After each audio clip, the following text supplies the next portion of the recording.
Hello everyone, मेरा नाम प्रवीण सुकर्मा। आप देख रहे हैं लिंक्ड बायोलॉजी और आज सेशन में हम लोग बात करेंगे एंडोप्लाज्मिक रेटिकुलम के बारे में कि एंडोप्लाज्मिक रेटिकुलम क्या होता है, कैसे वर्क करता है। अगर आपको मेरा पढ़ाना अच्छा लगता है तो आप मेरे चैनल को सब्सक्राइब करें, लाइक करें, शेयर करें एंड कमेंट करना ना भूलें एंड फीडबैक जरूर दें मुझे कि और मैं कैसे अपने वीडियोज़ को अच्छा कर सकूँ। तो चलिए शुरू करते हैं ईआर के बारे में कि ईआर क्या होती है। सबसे पहले व्हाट इज़ ईआर। ईआर की बात करूँ तो ईआर सेल में पाया जाता है, सेल में वो होता है। ईआर जो है वो न्यूक्लियस के जो आउटर एनवेलप होती है उससे कनेक्ट होता है कुछ इस तरह से,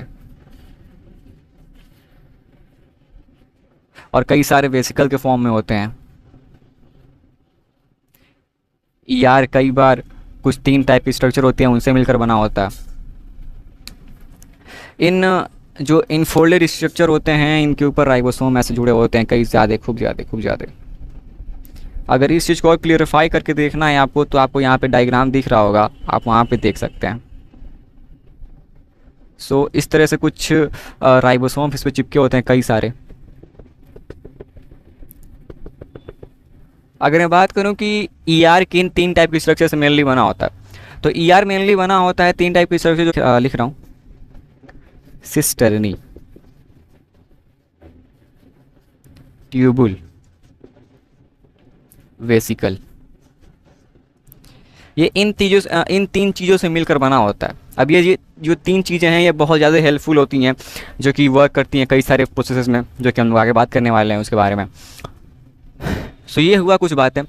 अब मैं बात करूँ अगर इनके टाइप की कि एस क्या होता है, आर क्या होता है, तो पहले हम एस के बारे में जानते हैं कि what is S what can it do. So S का पूरा नाम होता है स्मूथ एंडोप्लाज्मिक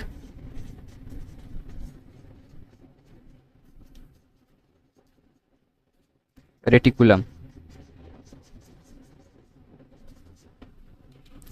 अब ये जो स्मूथ एंडोप्लाज्मिक रेटिकुलम है इस पे किसी प्रकार का आप देख सकते हैं कि आप इस डायग्राम में देखिए। इस डायग्राम में ये है कि किसी भी तरह का इस पर कोई राइबोसोम नहीं लगा हुआ है। अब इस पर राइबोसोम ना लगने की वजह से इसका जो सरफेस है वो बहुत स्मूथ है।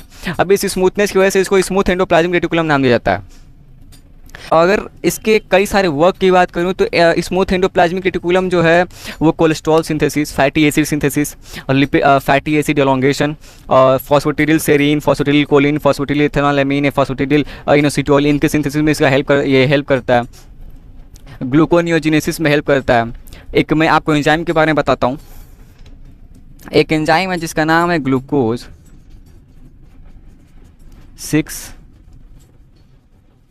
फॉस्फेटेज। ग्लूकोज 6 फॉस्फेटेज एक वो एंजाइम है जो कि किसी भी नॉन कार्बोहाइड्रेट वाली चीज़ों को जब ग्लूकोनियोजेनेसिस के द्वारा कन्वर्ट किया जाता है ग्लूकोज में, तो ये लास्ट एंजाइम होता है जो कि जो ग्लूकोज 6 फॉस्फेट होता है वहाँ से ग्लूकोज 6 फॉस्फेट को ग्लूकोज में बदलने का काम करता है। अब ये जो ग्लूकोज 6 फॉस्फेटेज है ये ग्लूकोज 6 फॉस्फेटेज स्मूथ एंडोप्लाज्मिक में पाया जाता है। अब इसके ग्लूकोज 6 फॉस्फेटेज का स्मूथ एंडोप्लाज्मिक रेटिकुलम में पाए जाने की वजह से जो ये एंजाइम है ये इस ऑर्गेनल के लिए एज अ मार्कर की तरह वर्क करता है। स्मूथ एंडोप्लाज्मिक रेटिकुलम कई सारे स्टेरॉइडल हार्मोन्स की भी सिंथेसिस करता है, जैसे कि बात करूँ तो टेस्टोस्टेरोन, प्रोजेस्टेरोन, ऐसी सब चीज़ों का, और कई सारे लिपिड्स का फॉर्मेशन करता है। अब अगर मैं बात करूँ आर की तो आर का पूरा नाम होता है rough endoplasmic reticulum. Rough endoplasmic reticulum. अब यहाँ पे इसका नाम रफ इसलिए पड़ा है क्योंकि आप देख सकते हैं स्ट्रक्चर में बहुत अच्छे से क्लियरली कि इसके सरफेस के ऊपर कई सारे राइबोसोम हर एक जगह पर चिपके हुए हैं। अब इन राइबोसोम्स की वजह से इसका नाम रफ पड़ा है।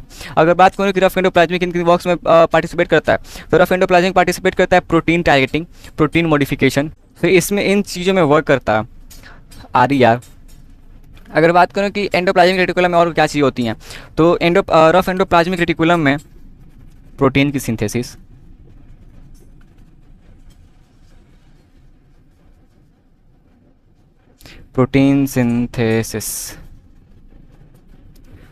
प्रोटीन की टारगेटिंग की जाती है, प्रोटीन मॉडिफिकेशन होता है,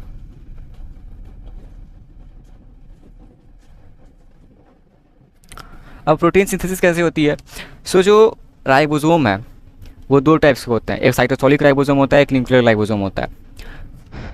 जो साइटोसोलिक राइबोसोम होता है वो किसी भी ट्रांसलेशन वाली जो मशीनरी होती है उसको आर की सरफेस पे लाता है, और उसके बाद से जो भी ट्रांसलेशन होता है वो ट्रांसलेशन के द्वारा जो भी प्रोटीन्स बनते हैं वो इसके अंदर आते हैं। इसके अंदर आने के बाद उसकी मॉडिफिकेशन किया जाता है। मॉडिफिकेशन करने के बाद उसको टारगेटिंग के लिए भेजा जाता है। टारगेटिंग कहने का मतलब ये होता है कि किसी भी एक मॉलिक्यूल को या फिर किसी भी माइक्रो मॉलिक्यूल को वेसिकल में बंद करके कहीं और भेज दो। तो ये रहता है प्रोटीन टारगेटिंग के बारे में। प्रोटीन मॉडिफिकेशन की बात करूँ तो जो एन लिंक्ड ग्लाइकोसिलेशन होता है वो ईआर में स्टार्ट होता है, और ईआर में स्टार्ट होने के बाद वो चला जाता है गाल्जी बॉडी में। तो आरईआर इसमें भी वर्क करता है। सो ये रही कुछ बातें इसके बारे में। अगर मैं और बताना चाहूँ इस एसईआर के बारे में, तो एसईआर जो है वो इसके अंदर मेनली जो ट्यूबुल जो होता है वो ज़्यादा डेवलप होता है। एसईआर में सिस्टर्नी ज़्यादा डेवलप होती है। अगर बात करें इन तीनों स्ट्रक्चर की और डीपली, तो सिस्टर्नी जो एक फ्लैट मेम्ब्रेनस स्ट्रक्चर है जो कि कुछ ऐसे रहता है। ट्यूबुल की बात करूँ तो ट्यूबुल ऐसे दो सिस्टर्नी को जोड़े रहता है। ये सिस्टर्नी हो गए दोनों, और यहाँ पे ट्यूबुल दोनों जोड़ा हुआ है। अगर वेसिकल की बात करूँ तो वेसिकल कुछ इस तरह से होती है। सो ये रही कुछ बातें एंडोप्लाज्मिक रेटिकुलम के बारे में। और एंडोप्लाज्मिक रेटिकुलम डिटॉक्सिफिकेशन भी करता है। ये एक बहुत मेन कुछ चीज़ें हैं जो रफ एंडोप्लाज्मिक रेटिकुलम के बारे में जानना जरूरी रहता है। अब हम बात करते हैं गोल्जी बॉडी के बारे में कि गोल्जी बॉडी क्या होती है, कैसे ये वर्क करता है। सो आते हैं गोल्जी बॉडी पे कि गोल्जी बॉडी क्या होती है। गोल्जी बॉडी के मैं कुछ सबसे पहले नाम बताना चाहूँगा गोल्जी बॉडी को किन किन नामों से जाना जाता है। सो एक होता है पोस्टमैन ऑफ द सेल, और दूसरा है exporter of the cell, exporter of the cell. अब गाल्जी बॉडी को इन नामों से क्यों जाना जाता है? जैसे कि मान लीजिए यहाँ पे एक ईआर है और यहाँ पे एक राइबोसोम है, गाल्जी बॉडी है। तो यहाँ से जब कोई भी वेसिकल फॉर्म होगी तो वो इसमें आएगी गोल्जी बॉडी में। गोल्जी बॉडी में आने के बाद ये यहाँ पे आएगी इस वाले स्ट्रक्चर में गोल्जी बॉडी के। अब यहाँ से वो चली जाएगी बाहर, या फिर इसके जगह से जहाँ अगर गोल्जी से अगर किसी लाइसोसोम में जाना हो तो लाइसोसोम में जाएगा, गोल्जी से प्लाज्मा मेम्ब्रेन में जाना हो तो प्लाज्मा मेम्ब्रेन में जाएगा, अगर पेरोक्सिसोम में जाना होगा तो पेरोक्सिसोम में जाएगा। तो इसीलिए एक्सपोर्टर ऑफ द सेल या फिर पोस्टमैन ऑफ द सेल बोला जाता है, क्योंकि एट द एंड कोई भी वेसिकल जहाँ कहीं पे ट्रांसपोर्ट करना होता है तो गाल्जी बॉडी है उसी के थ्रू जहाँ मन करे वहाँ सेल में भेजी जा सकती है। अगर बात करूँ कि ये किन स्ट्रक्चर से बना होता है, तो SMHER ये ऑल्सो फॉर्म होता है सिस्टर्नी से, ट्यूबुल से और वेसिकल्स से। ये भी कुछ ऐसा ही फॉर्म होता है। अगर बात करूं कि ये गाल्जी बॉडी कितने टाइप की होती है, तो गाल्जी बॉडी होती है 2 टाइप की। वैसे तो मेनली 3 टाइप की होती है, बट NCERT के अकॉर्डिंग 2 टाइप ही बताना है। सो एक होता है सिस गोल्जी और दूसरा होता है ट्रांस गोल्जी।